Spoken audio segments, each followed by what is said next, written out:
Diễm xin chào cô chú, anh chị, các bạn và các em. Xíu mại rất là dễ ăn, mình có thể dùng chung với lại bánh mì nè, hoặc là ăn chung với cơm đều rất là ngon. Thì cách làm xíu mại cũng đơn giản, không có khó. Quan trọng là mình làm được cái viên xíu mại nó có một cái độ mềm nhưng mà vẫn dai ha, thịt không có bị lạm xạm và cái nước sốt á, chua chua ngọt ngọt vừa ăn. Cách làm như thế nào thì bây giờ mình cùng vào bếp làm món xíu mại với Diễm nha.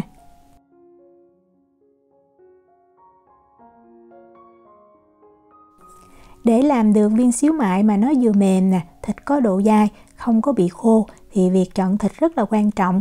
Diễm thấy mình sẽ sử dụng thịt nạc dăm hay là thịt nạc vai. Cái miếng thịt mà nó có những cái lớp mỡ xen kẽ như vậy thì khi mà mình làm sẽ không có bị khô. Thịt mua về á, mình rửa bằng nước mát cho sạch, sau đó mình dùng giấy nhà bếp á, mình lau cho thiệt là khô ráo nha. Thì với cách chế biến hôm nay á, Diễm sử dụng một cái túi này là túi đông đá. Cái dung tích của nó là 6 lít nha. Và bây giờ mình sẽ cắt thịt nhỏ, mình cho thịt vào đây để mình ướp. Cái miếng thịt này thì nó đã cắt mỏng như vậy, nhưng mà Diễm sẽ cắt nó ra nhỏ hơn nữa để mình sẽ dùng máy xay mình xay cho nó dễ. Nếu mà mình cắt to quá thì lúc mà mình xay nó khó nhuyễn hơn. Đó, mình cắt như vậy nha. Chịu khó cắt tí xíu thì mình xay rất là nhanh. Thịt sau khi cắt xong hết thì mình cho vào túi và bây giờ mình ướp gia vị. Đầu tiên mình ướp muối trước thì Diễm có 5 gram. Cái cách đo bằng muỗng cà phê thì Diễm ghi ở phần miêu tả video. 10 gram đường, 8 gram bột nêm gà hoặc là mình sử dụng những cái loại bột nêm khác đều được. Mình sẽ cho thêm ở đây là 15 gram hay là 15 ml nước giúp cho thịt nó không có bị khô ha. Bây giờ mình sẽ bóp cho những cái gia vị nó thấm đều vào thịt. Thời gian cũng nhanh lắm ha, không cần phải bóp nhiều. Sau khi bóp đều xong thì mình dàn thịt ra cho mỏng. Cái độ dày thì nó khoảng 1 cm và mình sẽ mang cái gói thịt này mình cho vào trong tủ đông đá nha. Thời gian là 2 tiếng để giúp cho mình xay dễ hơn và thịt nó sẽ có một cái độ dai, không bị khô, rất là ngon. Thịt sau khi để đông đá được 2 tiếng thì mình thấy thực ra nó chưa có đông cứng hết. Ở đây nó đông cứng nhưng mà phần trên đây nó vẫn còn mềm nè. Như vậy là được ha. Mình đừng có để đông cứng quá thì mình xay cũng khó nữa. Diễm sẽ sử dụng cái lưỡi dao bằng sắt để Diễm xay. Còn nếu mà mình không có máy xay thì mình cứ mang mình bằm nhuyễn cũng được nha. Dưới cái lượng thịt là 500 gram thì Diễm cho hết vào trong cái cối luôn. Và đầu tiên mình sẽ bật máy xuống nhỏ thôi. Tại vì cái thịt nó cứng nên cái máy nó lắc rất là nhiều. Mình giữ cho chặt ha. Và thời gian khoảng 20 giây thôi. Mình đừng có nên xay lâu quá. Mình tắt, sau đó mình bật lại. Và mình cũng để cái số nhỏ. Diễm để số 1 á. Mình xay khoảng thêm 20 hoặc 30 giây nữa. Lúc này thì thịt nó sẽ đóng lại như vậy. Thì mình dùng muỗng mình tơi thịt ra giúp cho cái máy nó xay được dễ dàng hơn. Máy này thì công suất nó chỉ có 650W. Vì vậy Diễm xay một lần tối đa là 30 giây thôi. Diễm tắt. Sau đó Diễm tơi thịt và Diễm tiếp tục Diễm xay. Khi mà mình thấy máy nó hết rung lắc rồi thì mình bật cái tốc độ cao nhất ha. Diễm bật số 2. Và lúc này mình thấy thịt nó đóng lại như vậy. Mình tơi ra thì mình thấy nó đã nhuyễn giống như thịt băm rồi đó. Nếu mà mình không thích cái viên xíu mại nó quá nhuyễn thì bây giờ mình lấy ra mình làm được. Diễm thì Diễm thích nó nhuyễn hơn tí xíu nữa để cho nó có thêm cái độ dai đó. Vì vậy Diễm sẽ xay thêm khoảng từ 20 cho tới 30 giây. Khi mà Diễm thấy ở trên cái thành của cái cối xay nó có những cái miếng thịt thiệt là nhuyễn và chuyển sang màu hồng như vậy. Mình đừng nên xay lâu quá thì làm cho thịt nó dễ bị bở tại vì nó hết lạnh đó. Để Diễm quay gần cho mình xem. Lúc mà mình múc lên mình thấy rất là nặng tay ha. Và thịt dẻo lắm luôn. Như vậy thì cái viên xíu mại mình ăn nó có cái độ mềm nhưng mà nó dai, rất là ngon. Dưới cách xay thịt như vậy mình có thể áp dụng để mình làm bánh bao hấp giúp cho cái nhân nó không có bị khô, có độ dai và béo ngon. Để cho viên xíu mại nó thơm hơn thì Diễm sẽ sử dụng thêm ở đây là hành phi ha. Hành phi mình có thể tự làm hoặc là mình mua cũng được. Và tiếp theo là vụn bánh mì. Mình cần ở đây là 20 gram. Và cách cho vụn bánh mì này đó Diễm học được của chị Châu trong nhóm vào bếp cùng Diễm La Uy. Diễm cảm ơn chị nhiều lắm. Đây là cái hiệu mà Diễm dùng nè. Còn nếu mà mình không có đó thì mình cứ lấy ruột bánh mì mình sấy khô mình cho vào vẫn được nha. Về hành phi á, thì mình cần 12 gram. Hành phi này thì Diễm mua làm sẵn, tại vì Diễm thấy nó tiện hơn. Một hộp như vậy cũng rẻ chứ không có mắc ha, và mình mua ở trong tiệm Á. Còn nếu mà mình không có thì mình cứ lấy hành tím á, mình phi cho vàng mình cho vào, nên cho hành phi thì cái viên xíu mại nó mới thơm. Tiếp theo thì Diễm có 5 gram gừng. Mình cho tí xíu gừng thôi, nhưng mà làm cho cái xíu mại nó có cái vị rất là thơm. Xíu mại hồi xưa thì mình hay cho củ sắn, nhưng mà Diễm thì Diễm thích cho củ hành tây, tại vì dễ tìm và cũng rẻ nữa. Hành tây á, thì mình nên cắt cho nó nhỏ ha, nó nhỏ nó nhuyễn thì lúc mà mình bo cái viên xíu mại nó sẽ chắc hơn. Mình cần ở đây là 100 gram nha, còn nếu mà mình có củ sắn á, thì mình thay bằng củ sắn vẫn được. Hành tây sau khi cắt xong á, thì mình cho vào trong cái thau thịt. Gừng á, thì Diễm sẽ dùng cái đồ bào á, mình bào ra cho nhuyễn, còn nếu mà không có thì mình cắt nhuyễn cũng được. Là cái phần xơ này nè, mình bỏ đi nha, mình đừng có cho vào. Tiếp theo mình sẽ cho vụn bánh mì nè, rồi hành phi. Và tùy mình thích cay nhiều hay ít á, Diễm cho 1 muỗng cà phê tiêu ha.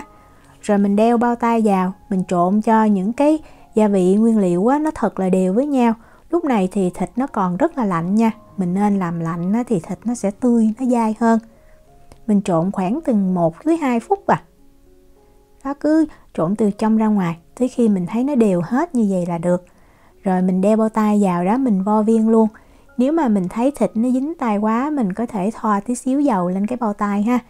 Mình chia ra làm 20 phần bằng nhau, mỗi viên á, nó khoảng 32 gram. Mình cứ đập cái viên xíu mại giữa hai cái lòng bàn tay cho nó chắc á, rồi mình xe lại cho nó tròn thôi. Là như vậy.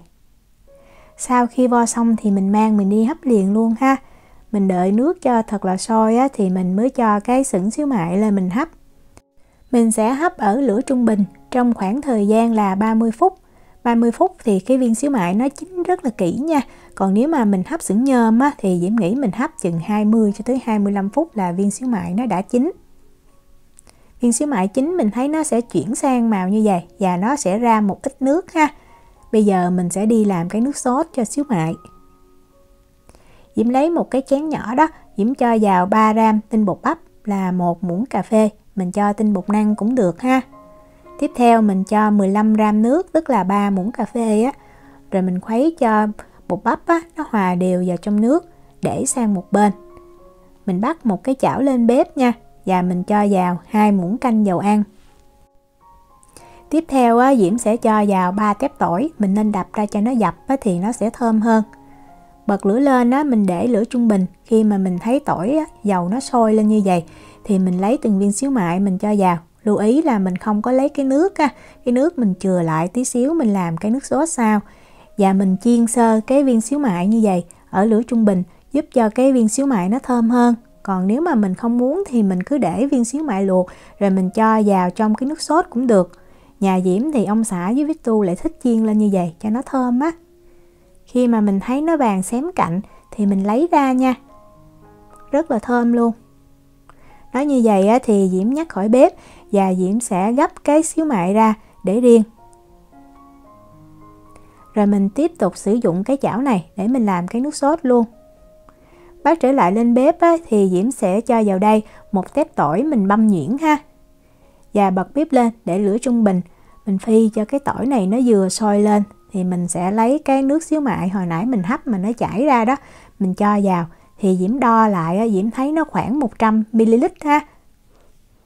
Rồi mình cho thêm vào đây 100ml nước, nếu mà mình có nước hầm gà đó, mình cho vào lại càng ngon hơn. Khuấy cho đều, rồi Diễm nêm vào đây tương cà chua là 40g. Cái này mình làm tương cà chua rất là tiện và Diễm thấy ngon lắm. Đây là hiệu mà Diễm dùng thì hiệu của Na Uy, cái màu nó rất là đỏ đậm và cái vị nó cũng ngon nữa. Diễm nêm tiếp vào đây 4g bột nêm gà và mình sẽ khuấy cho tương cà nó đều trong hỗn hợp nước. Mình đợi cho cái hỗn hợp nước sốt này nó sôi nhẹ lên thì mình lấy tinh bột bắp hồi nãy mình pha với nước á, mình khuấy cho đều ha, rồi mình cho vào. Cho vào á, thì mình khuấy cho tinh bột bắp nó hòa đều trong hỗn hợp sốt.